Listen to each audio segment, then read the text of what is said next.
আসসালামু আলাইকুম, শুভ সকাল। এখন আমরা জানার চেষ্টা করব বিভিন্ন পরীক্ষায় আসা কিছু গুরুত্বপূর্ণ প্রশ্নের সমাধান বাংলা দ্বিতীয় পত্র ব্যাকরণ থেকে। বাংলা ভাষায় মোট বর্ণমালা 50টি। ব্যাকরণ শব্দের অর্থ বিশেষভাবে বিশ্লেষণ।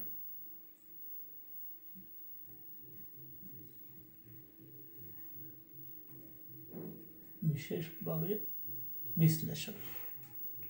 স্বরবর্ণ 11টি,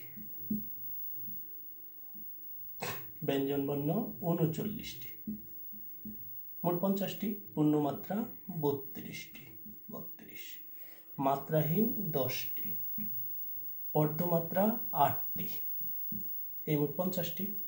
ক থেকে ম পর্যন্ত 25টি ধ্বনিকে বলে স্পর্শধ্বনি। স্পর্শধ্বনি। প্রত্যেক ভাষার মৌলিক অংশ 4টি। এগুলো হচ্ছে ধ্বনি, বাক্য, শব্দ, অর্থ। এই 4টা হচ্ছে ভাষার মৌলিক অংশ।